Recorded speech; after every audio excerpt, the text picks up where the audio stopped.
ಮನೆಯಲ್ಲಿ ಪದೇ ಪದೇ ಕಷ್ಟ ಸಮಸ್ಯೆಗಳು ಬರುತ್ತಿದ್ದು ಇದರಿಂದ ಯಾವಾಗ ಬಿಡುಗಡೆ ಅಂತ ಯೋಚಿಸುತ್ತಿದ್ದೀರಾ? ಕೆಲವೊಮ್ಮೆ ನಿಮ್ಮ ಸಮಯ ಉತ್ತಮವಾಗಿದ್ದರೂ ಪದೇ ಪದೇ ಕಾಡುವ ಸಮಸ್ಯೆಗಳಿಗೆ ನೀವು ಗೊತ್ತಿದ್ದೋ ಗೊತ್ತಿಲ್ಲದೆಯೋ ಮಾಡುವ ತಪ್ಪುಗಳೇ ಕಾರಣವಾಗಿದೆ. ಪ್ರತಿದಿನ ಊಟ ಮಾಡುವ ವೇಳೆಗೆ ಅನಾವಶ್ಯಕವಾಗಿ ಯೋಚನೆಗಳನ್ನು ಮಾಡುತ್ತಾ ತಟ್ಟೆಯ ಮುಂದೆ ಕಣ್ಣೀರು ಹಾಕುತ್ತಾರೆ. ಅನ್ನ ದೇವರಿಗೆ ಸಮಾನ ಎಂದು ಪರಿಗಣಿಸುವುದರಿಂದ ಕಣ್ಣೀರು ಹಾಕಿದರೆ ಕಷ್ಟಗಳು ಹೆಚ್ಚಾಗಲಿವೆ. ಹೆಣ್ಣು ಮಕ್ಕಳು ತಟ್ಟೆಯನ್ನು ನೆಲದ ಮೇಲೆ ಇಟ್ಟು ಊಟವನ್ನು ಮಾಡಬೇಕು. ತೊಡೆಯ ಮೇಲೆ ಇಟ್ಟುಕೊಂಡು ಊಟ ಮಾಡಬಾರದು. ರೋಗಿಗಳು, ಭಿಕ್ಷುಕರು ಮತ್ತು ನಿರ್ಗತಿಕರು ತೊಡೆಯ ಮೇಲೆ ತಟ್ಟೆ ಇಟ್ಟುಕೊಂಡು ಊಟ ಮಾಡುತ್ತಾರೆ. ಆದ್ದರಿಂದ ಊಟದ ತಟ್ಟೆಯನ್ನು ನೆಲದ ಮೇಲೆ ಇಟ್ಟು ಊಟವನ್ನು ಮಾಡಿ. ಮನೆಯ ಆವರಣದಲ್ಲಿ ಒಣಗಿದ ಗಿಡಗಳು ಇಡಬೇಡಿ. ಇದರಿಂದ ಮನಸ್ಸಿನಲ್ಲಿ ಖಿನ್ನತೆ ಉಂಟಾಗುವ ಸಾಧ್ಯತೆ ಇದೆ. ಹಸಿರು ಹಾಗೂ ಬೆಳೆಯುವ ಗಿಡಗಳು ಇದ್ದರೆ ಪಾಸಿಟಿವ್ ಎನರ್ಜಿ ಮನೆಯಲ್ಲಿ ಇರುತ್ತದೆ. ಸಾಧ್ಯವಾದಷ್ಟು ದೇವರಿಗೆ ಮನೆಯ ಹೂಗಳನ್ನೇ ಅರ್ಪಿಸಲು ಪ್ರಯತ್ನ ಮಾಡಿ. ಹೊರಗಡೆಯಿಂದ ತಂದ ಹೂವಿನಿಂದ ಪೂಜೆ ಮಾಡುವ ಮುನ್ನ ಮನೆಯ ನೀರನ್ನು ಸಿಂಪಡಿಸಿ ಶುದ್ಧ ಮಾಡಿ ನಂತರ ಉಪಯೋಗಿಸಬೇಕು. ನಿಂತ ಗಡಿಯಾರವು ಅಶುಭ ಲಕ್ಷಣ. ಇದನ್ನು ಕೂಡಲೇ ಸರಿಪಡಿಸುವುದು ಉತ್ತಮ. ಮನೆಯ ಎಲ್ಲೆಡೆ ಗಡಿಯಾರಗಳನ್ನು ಇಡುವುದು ಕೂಡ ಒಳ್ಳೆಯದಲ್ಲ. ಮನೆಯ ಮುಖ್ಯ ದ್ವಾರದ ಮುಂದೆ ಇರುವ ಮೆಟ್ಟಿಲುಗಳು ಬೆಸ ಸಂಖ್ಯೆಯಲ್ಲಿರಬೇಕು. ಇದು ರಸ್ತೆಗಿಂತ ಸ್ವಲ್ಪ ಎತ್ತರವಾಗಿರಬೇಕು. ಇದು ಏಳಿಗೆ, ಅಭಿವೃದ್ಧಿಗೆ ಪೂರಕ. ರಸ್ತೆಗಿಂತ ತಳಮಟ್ಟದಲ್ಲಿದ್ದರೆ ಆದಾಯದಲ್ಲಿ ಕೊರತೆ, ನೆಗೆಟಿವ್ ಕಾಣಿಸಿಕೊಳ್ಳುವ ಸಾಧ್ಯತೆ ಇದೆ. ವಾಸ್ತು ಪ್ರಕಾರ ಹೀಗೆ ಇರಬಾರದು. ಮನೆಯಲ್ಲಿ ಹಿರಿಯರಿಗೆ ಮತ್ತು ತಂದೆ ತಾಯಿಯರಿಗೆ ಕಾಲುಮುಟ್ಟಿ ನಮಸ್ಕಾರ ಮಾಡುವ ಪದ್ಧತಿಯನ್ನು ಮಕ್ಕಳಲ್ಲಿ ಬೆಳೆಸಿ. ಹೆತ್ತವರಿಗೆ ಇದರ ಅವಶ್ಯಕತೆ ಇಲ್ಲದೆ ಇರಬಹುದು, ಆದರೆ ಹೆತ್ತವರ ಆಶೀರ್ವಾದವು ಮಕ್ಕಳನ್ನು ನಿರಂತರ ರಕ್ಷಿಸಲು ಇದು ಅತ್ಯಂತ ಸಹಕಾರಿ. ದೇವರ ಕೋಣೆಯಲ್ಲಿ ಒಂಟಿ ದೀಪ ಊರಿಸಬಾರದು. ಸಣ್ಣ ದೀಪವಾದರೂ ಅಡ್ಡಿಯಿರಿ, ಇಲ್ಲ 2 ದೀಪಗಳನ್ನು ಇಡಿ. ಒಂಟಿ ದೀಪ ಅಂಟಿಸುವುದು ಶವದ ಮುಂದೆ. ಹಾಗಾಗಿ ದೇವರಿಗೆ ಯಾವಾಗಲೂ 2 ದೀಪ ಇಟ್ಟು ಬೆಳಗಬೇಕು. ಸಂಜೆ ಗುಡಿಸಿದ ಕಸವನ್ನು ಹೊರಗೆ ಹಾಕಬಾರದು. ಇದರಿಂದ ಮನೆಯಲ್ಲಿನ ಲಕ್ಷ್ಮಿಯನ್ನು ಹೊರಗೆ ಹಾಕಿದಂತೆ. ಸಾಮಾನ್ಯವಾಗಿ ಸಂಜೆ ಹೊತ್ತು ಮನೆ ಮುಂದೆ ಗುಡಿಸಿ ನೀರಿನಿಂದ ಹೊಸಿಲು ತೊಳೆದು ಶುಭ್ರಗೊಳಿಸಿದರೆ ಲಕ್ಷ್ಮಿ ಬರುತ್ತಾಳೆ ಎಂಬ ನಂಬಿಕೆ ಇದೆ. ಯಾವುದೇ ಹೊಸ ಬಟ್ಟೆ ಅಥವಾ ಒಡವೆಗಳನ್ನು ತಂದರೆ ಮೊದಲು ದೇವರ ಸನ್ನಿಧಾನದಲ್ಲಿಟ್ಟು ತೆಗೆದುಕೊಳ್ಳಬೇಕು. ಇಲ್ಲದಿದ್ದರೆ ಕನಿಷ್ಠ ಅರಿಶಿನ ಕುಂಕುಮ ಹಾಕಿದ ನಂತರ ಧರಿಸುವುದು ಒಳ್ಳೆಯದು. ಯಾಕೆಂದರೆ ಬಟ್ಟೆ ಹೊಸದಾಗಿದ್ದರೂ ಎಲ್ಲಿ ಇಟ್ಟಿರುತ್ತಾರೋ, ಯಾರು ಬಳಸಿರುತ್ತಾರೋ ಎಂಬುದು ತಿಳಿದಿರುವುದಿಲ್ಲ. ಕುಲದೇವರಿಗೆ, ಇಷ್ಟದೇವರಿಗೆ ಮನೆಯ ಎಲ್ಲಾ ಶುಭ ಕಾರ್ಯಗಳಲ್ಲಿ ಕಾಣಿಕೆಯನ್ನು ತೆಗೆದು ಇಡುವುದನ್ನು ರೂಢಿ ಮಾಡಿ. ಜೇಡರ ಬಲೆ ಮನೆಯಲ್ಲಿ ಕಟ್ಟಿದರೆ ತಕ್ಷಣ ನಿವಾರಿಸಿ.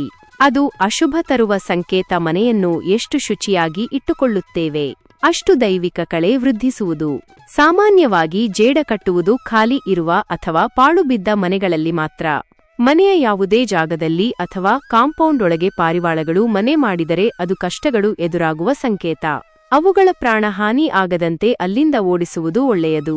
ಜೇನುಗೂಡು ಮನೆಯಲ್ಲಿ ಅಥವಾ ಕಟ್ಟಡದ ಯಾವುದೇ ಮೂಲೆಯಲ್ಲಿ ಕಟ್ಟಬಾರದು. ಜೇನುಗಳಿಗೆ ಹಾನಿ ಆಗದಂತೆ ಅದನ್ನು ತೆರವು ಮಾಡಿ. ಸಾಧ್ಯವಾದಷ್ಟು ಮನೆಯೊಳಗೆ ಯಾವುದೇ ಜೀವಿಗಳಿಗೆ ಜೀವಹಾನಿ ಮಾಡಬೇಡಿ. ಬಾವಲಿಗಳು ಮನೆ ಸರಹದ್ದಿನಲ್ಲಿ ವಾಸ ಮಾಡದಂತೆ ಎಚ್ಚರ ವಹಿಸಿ. ಬಾವಲಿಗಳು ದಾರಿದ್ರ್ಯದ ಲಕ್ಷಣ ಎಂದು ನಂಬಲಾಗುತ್ತದೆ.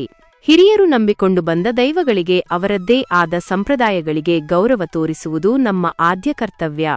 ಉತ್ತರ ದಿಕ್ಕಿನಲ್ಲಿ ತಲೆ ಮಾಡಿ ಮಲಗಬಾರದು. ದಕ್ಷಿಣ ದಿಕ್ಕಿಗೆ ಮುಖ ಮಾಡಿ ನಿರಂತರ ಕುಳಿತುಕೊಳ್ಳುವ ವ್ಯವಸ್ಥೆ ಇರಬಾರದು. ಬರೀ ನೆಲದಲ್ಲಿ ಮಲಗುವುದಾಗಲಿ ಹರಿದ ವಸ್ತ್ರಗಳನ್ನು ಧರಿಸುವುದಾಗಲಿ ಮಾಡಬಾರದು. ಇದು ದಾರಿದ್ರ್ಯದ ಲಕ್ಷಣಗಳಾಗಿದ್ದು ಇಲ್ಲದೇ ಇದ್ದರೂ ಬರುವ ಸಾಧ್ಯತೆ ಇದೆ. ಪ್ರತಿದಿನ ಬೆಳಗ್ಗೆ ಮತ್ತು ಸಂಜೆ ಸಂಧ್ಯಾಕಾಲದಲ್ಲಿ ದೇವರಿಗೆ ದೀಪ ಬೆಳಗುವ ಅಭ್ಯಾಸ ರೂಢಿ ಮಾಡಿ. ಇದರಿಂದ ಮನೆಯಲ್ಲಿ ಸಾತ್ವಿಕ ವಾತಾವರಣ ನಿರ್ಮಾಣವಾಗುತ್ತದೆ. ಆಗ್ನೇಯ ದಿಕ್ಕಿನಲ್ಲಿ ಅಂದರೆ ದಕ್ಷಿಣ ಮತ್ತು ಪೂರ್ವ ಮಧ್ಯದ ದಿಕ್ಕಿನಲ್ಲಿ ಅಡುಗೆ ಮನೆ ಇರಬೇಕು. ಅದು ಇಲ್ಲವೆಂದಾದಲ್ಲಿ ನಿಮ್ಮ ಅಡುಗೆ ಮನೆಯ ಆಗ್ನೇಯ ದಿಕ್ಕಿನಲ್ಲಿ ಗ್ಯಾಸ್ ಸ್ಟವ್ ಅನ್ನಾದರೂ ಇಡಬೇಕು. ಅಡುಗೆ ಮನೆಯಲ್ಲಿ ಔಷಧಗಳನ್ನು ಇಡಬೇಡಿ. Negative energy ಒಕ್ಕರಿಸುವ ಅಪಾಯವಿರುತ್ತದೆ. ಆಹಾರ ಸೇವಿಸಿದ ನಂತರ ಎಂಜಲು ಮುಸುರೆಗಳನ್ನು ತುಂಬಾ ಕಾಲ ಹಾಗೆಯೇ ತೊಳೆಯದೇ ಇಡಬೇಡಿ. ಊಟ ಮಾಡಿದ ನಂತರ ತಟ್ಟೆಯಲ್ಲಿ ನೀರು ಹಾಕಿ ಇಡಿ. ತಟ್ಟೆ, ಪಾತ್ರೆಗಳು ಒಣಗಲು ಬಿಡಬೇಡಿ. ಊಟದ ನಂತರ ಕೂಡಲೇ ಕೈ ತೊಳೆಯಿರಿ. ಕೈ ಕೂಡ ಒಣಗದಂತೆ ನೋಡಿಕೊಳ್ಳಿ. ಊಟದ ನಂತರ ನೆಲದ ಮೇಲೆ ಬಿದ್ದ ಎಂಜಲು ಅನ್ನ ತಟ್ಟೆಯಲ್ಲಿ ಹಾಕಬೇಡಿ. ನೀವು ಮಲಗುವ ಕೋಣೆಯಲ್ಲಿ ಕನ್ನಡಿ ಇಟ್ಟುಕೊಳ್ಳಬೇಡಿ. ಒಂದು ವೇಳೆ ಕನ್ನಡಿ ತೆಗೆದುಹಾಕಲು ಸಾಧ್ಯವಿಲ್ಲವೆಂದರೆ ರಾತ್ರಿ ಸಮಯದಲ್ಲಿ ನಿಮ್ಮ ಮುಖ ಕಾಣದಂತೆ ಕನ್ನಡಿಯನ್ನು ಬಟ್ಟೆಯಿಂದ ಮುಚ್ಚಿ. ರಾತ್ರಿ ಹೊತ್ತಲ್ಲಿ ಕನ್ನಡಿ ನೋಡುವುದು ಒಳ್ಳೆಯದಲ್ಲ. ಬೆಳಗ್ಗೆ ಎದ್ದ ಕೂಡಲೇ ಮುಖ ತೊಳೆಯದೆ ನಿಮ್ಮ ಮುಖ ನೋಡಿಕೊಳ್ಳಬೇಡಿ. ವರ್ಷಕ್ಕೆ ಒಮ್ಮೆಯಾದರೂ ಗಣಹೋಮವನ್ನು ಮಾಡಿದರೆ ತುಂಬಾ ಉತ್ತಮ. ಇದರಿಂದ ವಾಸ್ತು ಸದೃಢವಾಗಿರುತ್ತದೆ. ವರ್ಷಕ್ಕೆ ಒಮ್ಮೆಯಾದರೂ ಅತಿಥಿ ಸತ್ಕಾರ ಪೂಜೆ ಮಾಡಿ ಯೋಗ್ಯರಿಗೆ ದಾನ ಮಾಡಿ. ಇದರಿಂದ ಸಂಪತ್ತು ದೈವಿಕ ರೂಪ ಪಡೆಯುತ್ತದೆ. ವರ್ಷಕ್ಕೆ ಒಮ್ಮೆಯಾದರೂ ಮನೆ ದೇವರ ದರ್ಶನ ಪಡೆದು ಪೂಜೆ ಸಲ್ಲಿಸಿ. ಇದರಿಂದ ಮನೆ ದೇವರ ಶಾಪ ಕೋಪಶಮನ ಆಗಿ ನಿಮ್ಮ ಕೆಲಸಗಳಿಗೆ ನೆರವಾಗುತ್ತದೆ.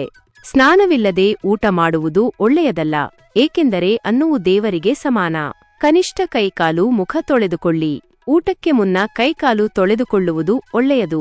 ನಿಮಗೆ ಸಮಯವಿಲ್ಲದಿದ್ದರೂ ಕೆಲವು ನಿಯಮಗಳನ್ನಾದರೂ ಪಾಲಿಸಿ. ತಾನಾಗಿಯೇ ಮನೆಯಲ್ಲಿ ಶಾಂತಿ ನೆಮ್ಮದಿ ಸಿಗುತ್ತದೆ.